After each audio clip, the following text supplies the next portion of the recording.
everyone, and welcome to Civilization 5 with the Gamers Abide. You got your host, me, myself, and I, Jake Shuffle, and today I will be playing Civilization 5 as Venice on a Domination-only map type. It's huge. We got 12 civs total. Yes. And we're just gonna dive right on in. If you've never played as Venice before, they are not able to make settlers, as you can kind of see here. So what they can do is they can annex city-states with great merchants. And you know, of course, and when you take, if you take over another, another city or something like that, then you can only puppet it. But in puppeted cities, you are allowed to buy things. So with that, I guess you don't have to puppet them, but if you were to puppet them, you are able to just purchase things, which is a little bit different in other civs. If you take over and if you take over a city and instead of annexing, if you just pick to puppet, you're not able to buy things with them.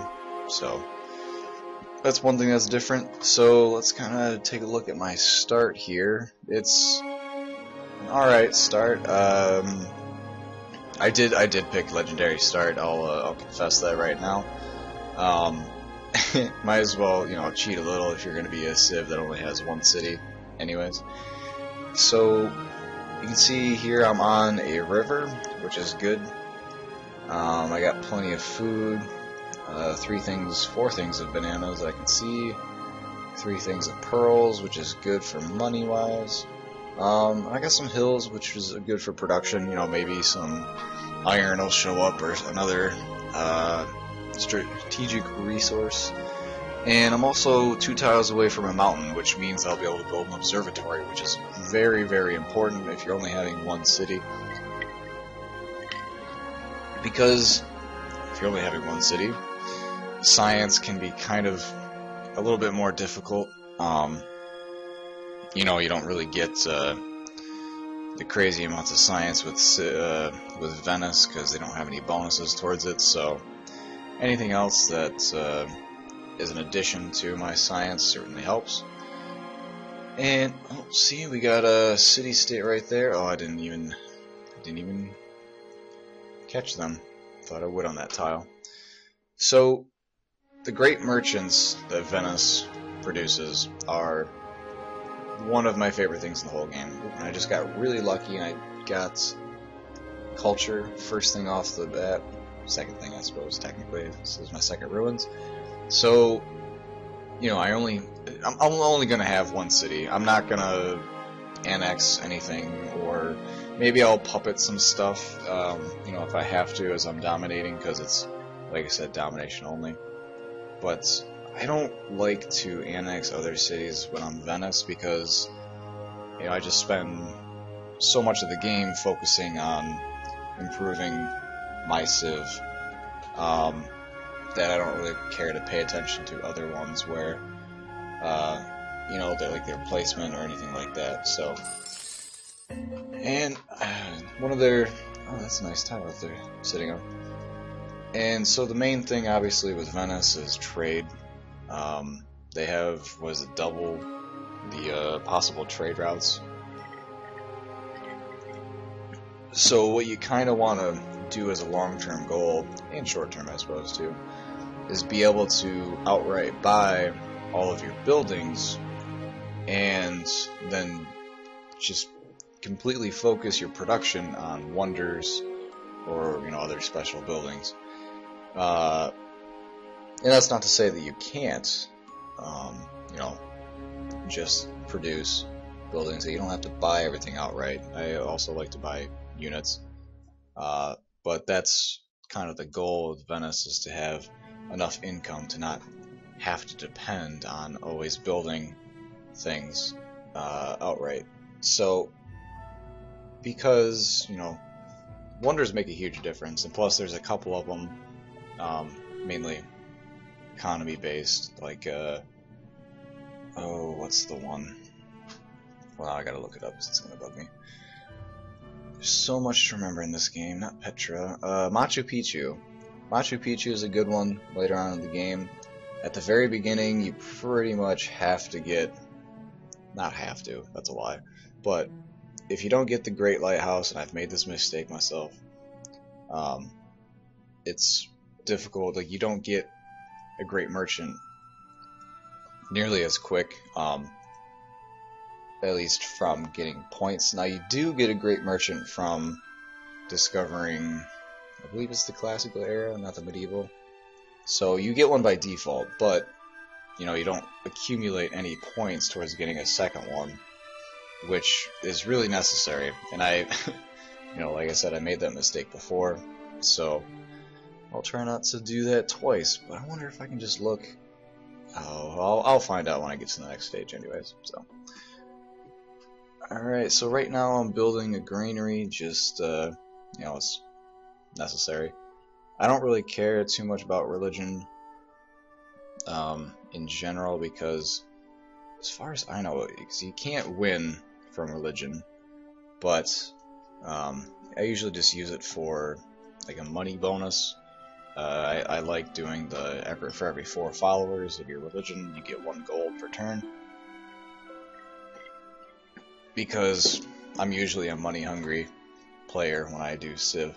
That's why I like playing as like Arabia or who else is money oriented? Well, no matter. So building a granary just off the bat, I mean, it was either between that. Since I should have mentioned, I'm playing on large islands, so I don't need a grand army to fend off barbarians or other civs. Like I said, I did play to my advantage here. Because I've never won Domination as Venice, and this just seems kind of like an interesting thing to try. So, my point being, that's why I'm building a granary. I don't need to build a scout off the bat. I don't need to build a shrines. I just don't really care about it right now. My second thing. Now, as Venice, I mean, I would be impressed to see someone do something other than tradition off the bat. Maybe honor if you're playing with the Raging Barbarians, or if, you know, that's just what you want to go down. But, you know, there's no reason to go down Liberty because you have 1 city. And Piety, I suppose I could see if you really wanted to. But I always start off with tradition just to get that initial culture bonus. And since I will be wanting to get that great library, because it's just a huge bonus at the beginning of the game. It makes such a difference in your science. And plus with that free technology, it's just, everything about it's really nice. If I play my cards right, I could get optics for free, which is cool. Which I'm pretty sure that's where you get your free Great Merchant. I can't quite remember, so my apologies. But the Great Library is always a good thing to try and get if you can, because it gives you a free library, which you would... I mean, if you don't build a library, I don't know what you're doing. So, since you're going to be building a library anyways, you know, it just makes sense to build the Great Library. But that also depends on what your production looks like. Now, whenever I play as Montezuma, and I don't turn off start bias, you usually start, well, you always start in like a rainforesty kind of something similar like this, except there usually aren't any hills, which, you know, at the beginning of the game, when you don't have a villager to work tiles, you know that it's hard to get production right away when you want to get something like the Great Library, because you have to go for writing right away, especially on the harder difficulties where the other civs start out with, at least I assume they start out with extra technologies. So, you know, you kind of have to go. You can't, you know, dilly-dally. So I'm kind of hoping that since I don't necessarily have a lot of... 2, 3, 4. You can work tiles with citizens up to 3 away, so that's why I was just counting there to see if I could get that other pearls there, but I cannot. So now the thing, I'm thinking I'm gonna get some strategic resources, hopefully early in the game, because like I said, this is legendary start, and yeah, I mean it's still really good. You know, it's legendary start, but I've certainly seen better when I've played this game style. So, but let's do this. Let's go for sailing, because pearl the ocean tiles are the easiest to upgrade. I don't have to have, you know, like if I want to get these bananas, I have to clear away the jungle, which is 1 tech, 2 techs, I believe. Yeah, because you need mining and bronze working, and I'll need calendar. So, you know, the ocean tiles, you can kind of just get them right away. Once you get sailing, all you have to do is produce the work boats, which, you know, it can take some time. You can build a worker. I keep calling them workers, but what are they actually? Yeah, they are workers. Okay. It's not like you can build work boats just way faster. It's just I can't work any of the tiles right now. So, plus, I mean, oh, it's always good to have a little gold going on for you. Now,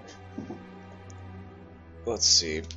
The thing about these these lists at the beginning of the game, not necessarily very indicative of how the game's gonna go.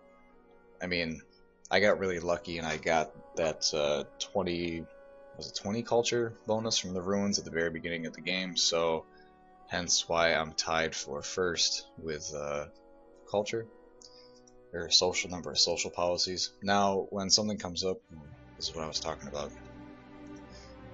Now, when something comes up saying, you know, techs or technologies I have versus the other civilizations, everyone else will be beating me. I guarantee it, because the other civs get bonuses, and they just will have more techs than I do because they start out with more techs than I do. That's just the name of the game. And so, let's see, do I want to buy that tile? I kind of want to buy it. And this is kind of a hard thing to justify. Do I waste? Well, it's only back 2 turns. You kind of, as you play the game more and more, you learn to just play around with moving your citizens. You know, can I, you know, am I okay with losing 2 turns on how long it'll take to get another citizen in my city, or you know, or is that worth gaining 6 turns on my production? In this case, you know, 4 to 6 for my next citizen versus 21, what was it, to 27 turns for the Great Library. Definitely was a no-brainer for me, and I focused on that production tile. So, now hopefully, what I can do here is I'll finish up sailing, and maybe be able to get bronze working, just to see, because I won't have horses. I can almost guarantee that right now. I mean, I've never seen horses spawn on jungle or hill tiles. It's not to say that they can't, but I just have never seen it. It's almost always on plains or grassland, because, you know, that's just the way the game rolls. So the thing is, I need to kind of bank on one of these possibly being a source of iron, and that'll give me an extra production per turn, which is always nice, but that's gonna have to wait how many turns? 18 turns plus 4, 22 turns. So I'm definitely gonna I will hopefully have the Great Library by then. You never know. And I should also mention I'm playing on Emperor difficulty right now, and I can win consistently on Emperor. I'm just scared to go up to Immortal, because I don't quite have enough of a focused strategy with one civ to kind of figure out how Immortal works. Even though I have 600 hours in this game now or so, it's, you know, I'm just not quite there yet on a personal level. So let's see, we can do a couple of things. I could just research optics right now if I wanted to, but I don't because I would like to get that for free. So what I'm going to do is kind of look at these other base techs and see, well, where do I want to go from there? You always have to look at the big picture in this game. If you look at just too small of a scale, then you'll fall behind in one aspect or another. So, let's see. I can go for animal husbandry where I'd get horses right away, but like I said, I don't think I have them. So, and the bonus for that is, you know, I'll be able to build a circus after I do trapping if I can get them, but I don't think I will. Archery is always a good one to go for just because I like the Temple of Artemis a lot because of the growth. I don't really care too much about the production bonus, but the Great Engineer point is also nice. And then it leads up to the wheel, which is it has a great building, the watermill, which you can only build on if you're next to a river, which I am. Being next to a river is honestly mandatory if you're going to have just one city, I think, because that just gives you an extra production bonus plus 2 food. But what I'm going to do is go for iron, because I'm going to be focusing on wonders at the beginning here, so I kind of want production. Well, I'll be focusing on wonders the entire game, just to see if I can snag them from the other civs, or before the other civs do. Because like I said, the goal as Venice is to be able to buy all of your things that you need, or that you can, you know, actually purchase with gold, and then use your production on things that you can't just buy, like wonders. And so, I already have my island discovered here. I have 2 city-states which I'll be able to trade with once I get optics. Right? Yeah, no, I can build. Yeah, no, I don't need compass for that. The kind of ball buster, I think, is that compass is just so far away, and then even farther away, way... Actually, it's not that far, but astronomy is in the Renaissance era, and you can't go on ocean tiles until then. Which is kind of a bummer. That's 1, 2, 3... It's in the 4th era. Which is too bad, but that's also why I focus on science. You know, even if you're just a warmonger or anything, really, science is just something that you gotta focus on because it gets you your text faster. It just gets you to where you're wanting to go faster. So let's see, I have 10 turns until I get this great library. I just got a 5th guy, and I'm sure he's on food? Not on food, he's on that. So let's take him off of that, put him onto that. How much quicker does that get it for me? 8 turns, that's not that much, or 2 turns bonus. Versus, oh man, that's a huge difference in... Do you see what I'm doing here? Because it says 6 turns until new citizen when I'm on bananas versus 16 turns when I'm on something else that is on food, versus just 2 turns with a great library. I'm going to take my chances and I'm going to keep him on the bananas and just try my luck. I don't want to lose. I'm trying to just basically balance between increasing my city's population versus getting out that wonder, which I really want, but you know, I'll roll the dice. You gotta kind of gamble a little bit in this game, so otherwise it's not fun. Plus, you know, so it's always fun to yell and be super angry at a NPC. So let's see. I'm just kind of doing a race against time right now because, like I said, I don't have anything I can do at the moment. Oh, I must have lied. Social policy. So I'll be doing honor eventually because, you know, I'll be taking over the world. So domination style. So honor is going to be necessary, especially if I'm facing other warmongering civs like Germany or, God forbid, Attila the Hun. But the one I will pick right now, the policy that is landed elite. I get a growth bonus, so this might allow me to change from that to that, but that actually doesn't give me, it only gives me one bonus turn right now, so versus 5 turns for citizens. So I'll keep it where it's at, keep on growing that city, you know.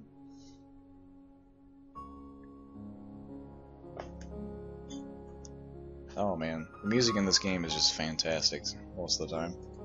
And someone can correct me if I'm wrong in the comments, but I think it's individual for each civilization. Like I think it's different depending on who your trading is. Oh boy. Okay, both cities desire trade routes, which is good, because I'll be doing it anyways, but I don't really have the means to be doing that at the moment. And they seek investors. Oh boy. So I don't really have money to give them right now. I think the lowest amount is 250. So give, yeah, 250. And it's only going to give me 30 influence with the bonus, or after the bonus. So, screw that. I don't care right now. You know, when I'm getting 300 gold per turn, yeah, sure, no problem. But right now with only 3, it's a bit of a stretch. Oh, getting so close to the Great Library. I'm excited. I'm really excited. But I can't even count the number of times I've had a wonder taken away from me at the last turn. So, Venice demands copper. They demand copper, eh? I don't think either of these civs or other city-states have copper now. They got ivory. Yep, no copper. So that's a bummer. And moment of truth. Moment of truth. Got my fingers crossed. Can we get this Great Library? Yeah, we got it. Alright. Libraries Great library. Woo! Free technology. Bonus everything. Oh, I can get ironworking, eh? Ooh. I do want that really badly. But here's the thing. I don't want ironworking right now. What I really need is this great lighthouse. I'm on an islands map. You know, I gotta have command of the sea. So let's go for this great lighthouse. Now there's nothing else I really need to have right now as far as, I mean, I could build a worker. Actually, maybe that would be a good idea. 8. Yee. Alright, well let's give it a go here. So let's try for the Great Lighthouse. How many turns does it actually take to get ironworking? 16? I will go for ironworking just so I can get the Colossus. And let's see, I have a Great Merchant now. Now, Great Merchants in this game are super cool. And I'm going to go for use him. Oh, you know what I was talking about earlier when I said I might get iron on these 2 tiles? Of course the iron appears on grassland. That's just the nature of it. But that will wrap it up for episode 1. Stay tuned and subscribe at the bottom. And I will see everybody, well, I will talk to everybody in the next episode, where we will use this Great Merchant and we will go for the Colossus next. Tune in.